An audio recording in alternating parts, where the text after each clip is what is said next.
오늘도 뜨거운 이슈 시원하게 풀어보겠습니다. 킹스맨 신인규 변호사 나오셨습니다. 안녕하십니까? 네, 안녕하세요. 신인규입니다. 자, 먼저 최근 전국 각지에서 정체불명의 소포가 배달되었다는 신고가 이어지고 있습니다.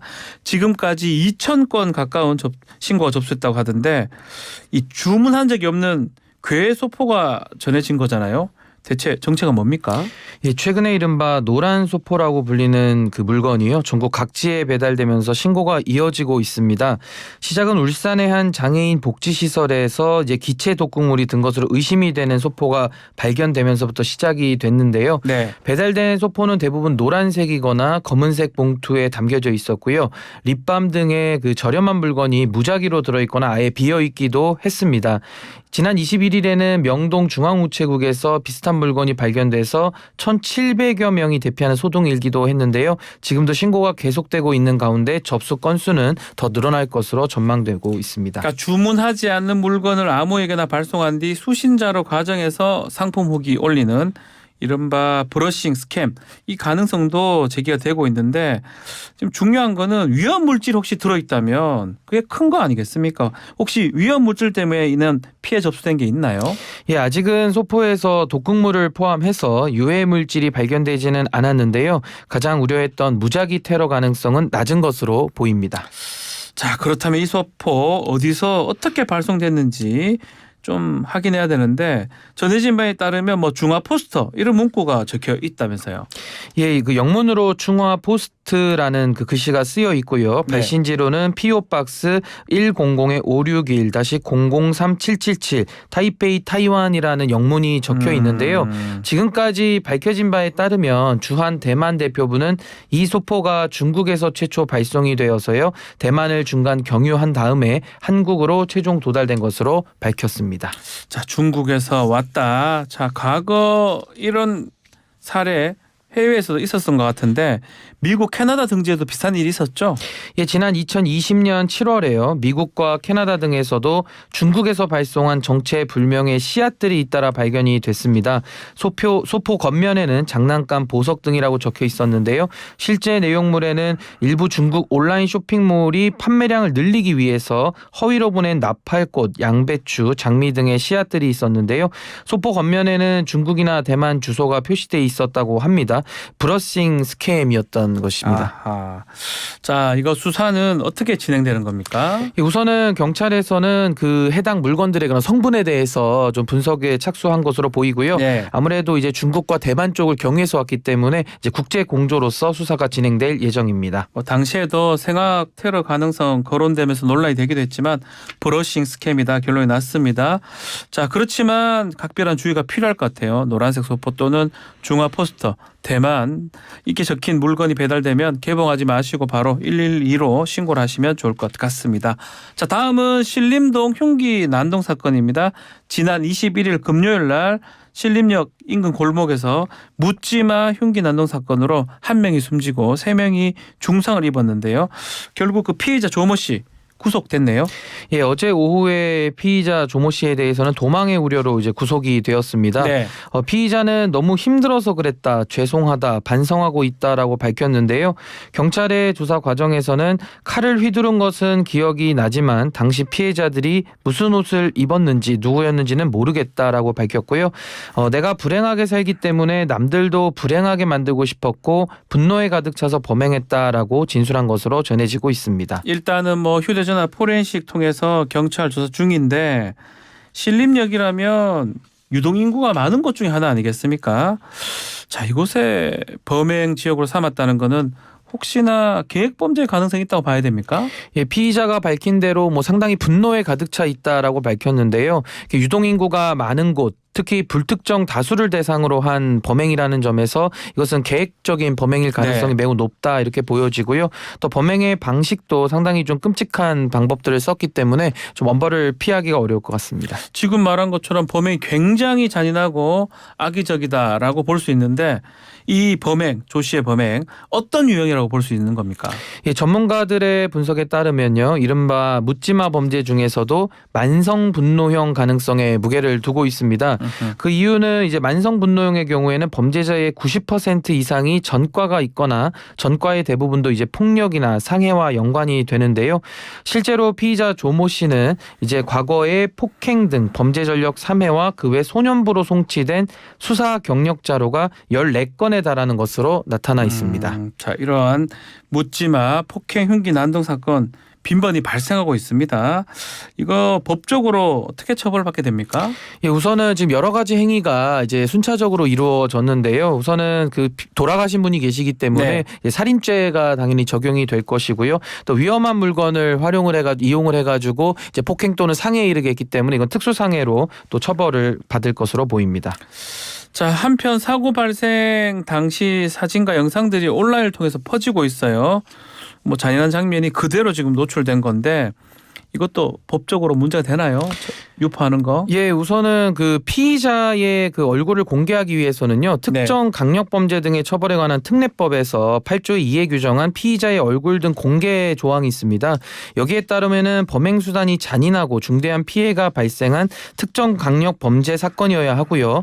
피의자가 그 죄를 범하였다고 믿을 만한 충분한 증거가 있어야 되고 국민의 알 권리와 피의자의 재범 방지 및 범죄 예방에 등의 오로지 공공의 이익을 위해서 필요하고 또 피의자가 청소년에 해당하지 아니한다라는 이 네 가지 요건이 다 충족이 돼야 이제 공개가 되는 거거든요. 네. 그래서 이런 부분에 대해서 절차 없이 공개를 하면은 관련법 위반에 문제가 있을 것으로 보이고요. 또 하나는 지금 피해 장면 자체도 이렇게 공개를 하게 되면은 이제 정보통신망법에 따라서 이제 이런 위험성이 있는 이제 장면에 대한 공개가 또 처벌 조항이 있기 때문에 지금은 피의자의 얼굴 내지는 그 범행 장면을 다 지금 유포시키는 거에 대해서는 지금 범죄 혐의로 이것은 수사가 될 가능성은 높아 보입니다. 또 문제가 뭐 유족이나 피해자들 얼굴에 대한 2차 가해 위험성이라고 해야 되지 않겠어요? 그러니까 이 부분이 또 연관이 돼 있기 때문에 그렇죠. 상당히 또 심각한데요. 지금 피해자 유족분들이나 또 부상을 입으신 분들 같은 경우에는 상당히 2차 피해가 우려가 되는 상황이거든요. 네. 그래서 그 부분에 대해서는 조금 그 장면을 옮기는 부분들도 다 혐의가 적용될 수 있기 때문에 좀 주의를 요하셔야 될 걸로 보입니다. 자, 마지막 소식입니다.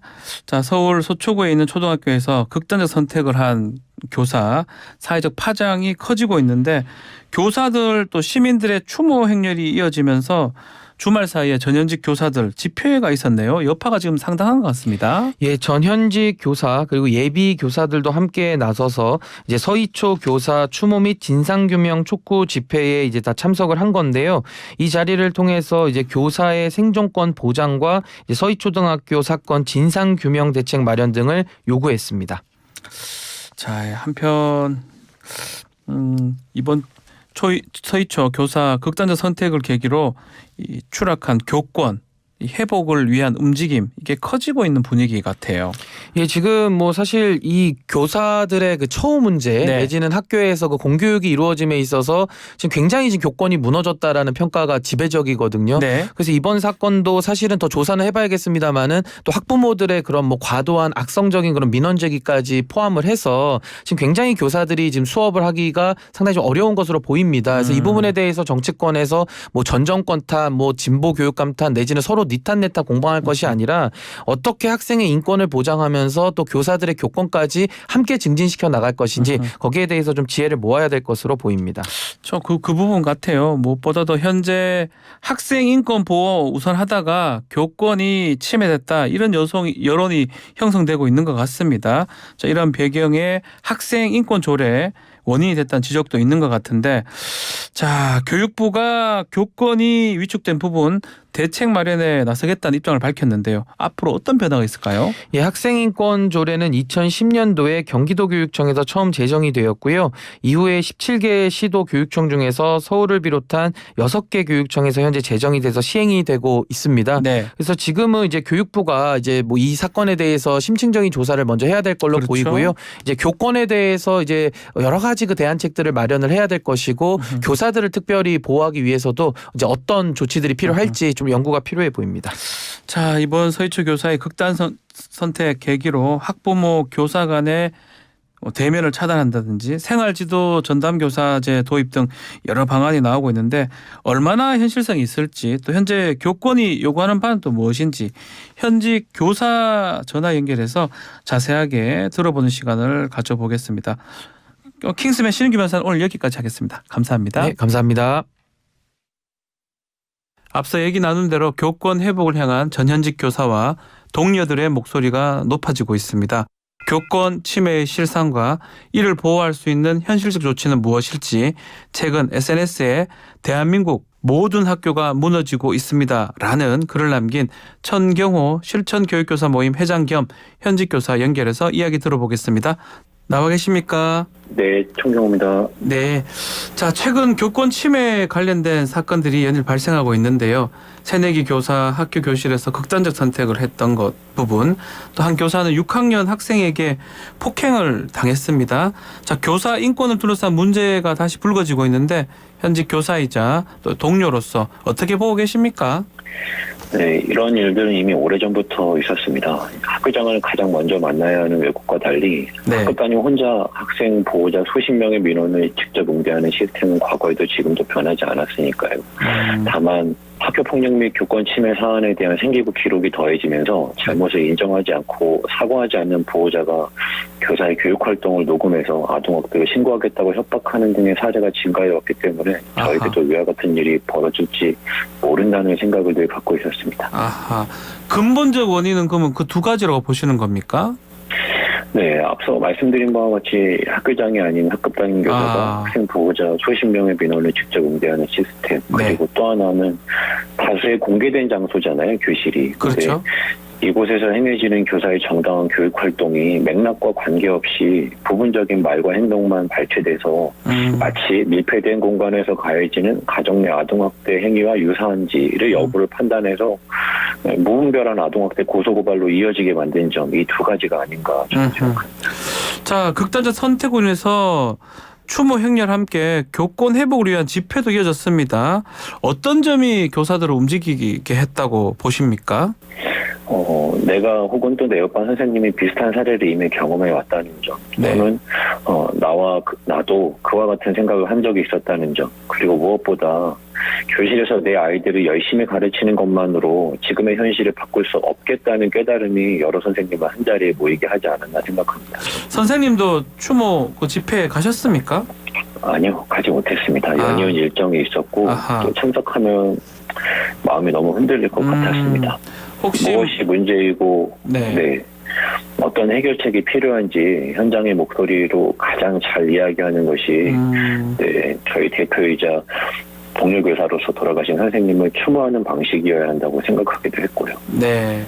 지금 선생님께서는 그 학생들 대상으로 생존 수영 이런 거 가르치던데 어떤 부분이 가장 큰 고충입니까? 보니까 굉장히 좀 일이 많아 보이던데요. 네. 도교육청이나 시군교육청에서 이걸 팀으로 꾸려서 일괄로 수영장과 전세버스 등을 계약해서 할 수 있는 일을 현재 수백 수천 개의 학교가 개별로 계약하게 하고 있습니다. 교실에는 수영장에 가기 싫어하는 아이도 있고 수영을 무서워하는 아이도 있습니다.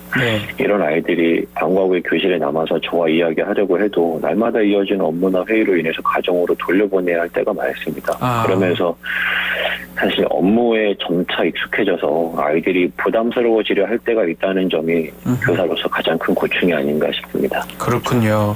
자, 이 서희철 교사 극단적 선택 관련해서 일각에서는 학부모 갑질 의혹도 제기되는데 이 갑질 의혹 일상적인 또 현직 교사들에게 있는 일인지 아니면 흔히 말하는 그 지역적 특성이 좀 반영돼서 발생하는 건지 어떻습니까? 어느 조직이나 어느 집단이나 그 소수의 좀 악성 민원인들 그런 분들이 계신다고 생각합니다. 이런 분들이 어느 지역이든 학교과 상관없이 실제로 벌어지는 일들이어서 많은 교사들이 목소리를 높이는 것 같습니다. 지역적 문제는 아니다 이렇게 보시는 거군요. 네. 자, 교권 침해 관련해서 학생 인권 강조에 교실이 붕괴됐다 이렇게 분석도 나오고 있거든요. 이 부분 어떻게 보십니까? 직접적 영향이 있다고 봅니까? 2011년에 초중등교육법 시행령 개정으로 학교 내 직접 체벌이 금지됐습니다. 그러면서 교사와 학생 관계가 수평적 관계로 계속 변화해 왔거든요. 그런데 2021년 민법에 친권자의 징계권이 삭제되었음에도 여전히 부모와 자녀의 관계는 수직적 유대관계가 유지되고 있습니다. 그래서 2021년 가정 내 아동학대 사례가 2011년에 비해서 약 6배 이상 증가했어요. 가정에서 힘으로 타인을 통제하는 법을 배운 아이들과 그리고 네. 위계 질서에 익숙한 부모님들이 민주적인 학교 문화에 부적응해서 생기는 문제가 아닌가. 결국 이는 가정 내 아동 인권이 보호받지 못한 책임을 학부모가 학교에 전가한 결과라고 저는 생각합니다. 뭐 인권 강조, 인권 조례하고는 관계가 크지 않다고 보시는 거군요. 네, 가정 내에서의 아동 인권이 보호받지 못하는 결과라고 저는 생각합니다.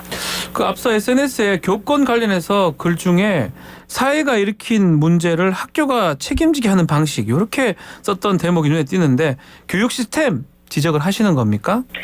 네, 지금까지 교사가 교육감이나 대통령 등 선출직 공무원의 교육 공약에 대한 의견을 내면 이건 네. 정치적 중립을 위반이다라고 하면서 선거법 위반 행위로 처벌받는다고 현장에 목소리를 담은 정책을 받아들여지지 못하게 가로막았습니다. 예. 네, 이게 결국 교사의 교육적 판단을 통한 교육 행위보다 사회 이익단체가 주장한 교육활동을 법으로 정해서 학교 교육과정의 자율성을 심각하게 침해해서 수많은 기피 업무를 만들어낸 것이 지금의 학교 교육 시스템이거든요. 아하. 네. 그래서 교육 시스템이 좀 문제다 이렇게 말씀하시는 거군요. 네, 자, 네. 이와 관련해서 교육부에서도 심각성 인지하고 뭐 지나친 학생 인권 강조, 교실 붕괴됐다 이런 입장도 있는데 일단 지금 대한민국 교권 회복도 필요하고 또 교육 현장이 직접 있기 때문에 좀 정부에 당부하고 싶은 그런 말씀 있을까요? 네, 지금껏 학교 현장 교사들의 목소리를 듣지 않아서 사실 문제가 훨씬 더 심각해졌다고 저는 말씀드리고 싶어요. 현장의 목소리 좀 들어달라. 그게 중요합니까? 네. 예. 지금이라도 학교 현장에서 오랫동안 요구해온 학교폭력 예방법, 아동학대 예방법 개정 및 학교의 민원응대 시스템을 전면 개편을 학교 현장에서 몸으로 부딪히면서 고민해온 여러 교원단체와 함께 문제를 해결해 주시길 간곡히 부탁드리고 싶습니다. 그리고 마지막으로 한 가지 더 말씀드리면 예. 1997년 12월 이후에 지금껏 교육기본법 제15조에 따른 교원단체 설립에 관한 시행령을 만들지 않아서 새로운 교원단체의 진입을 가로막고 있는 전임 정부들의 잘못을 조속히 바로잡아 주시길 부탁드리고 싶습니다. 알겠습니다. 자, 오늘 말씀 여기까지 듣겠습니다. 귀한 시간 내주셔서 감사합니다. 네, 고맙습니다. 천경호 실천교육교사 모임 회장 및 현직 교사와 같이 했습니다. 1부 마치고요. 2부에서는 이원욱 더불어민주당 의원 인터뷰가 이어지겠습니다.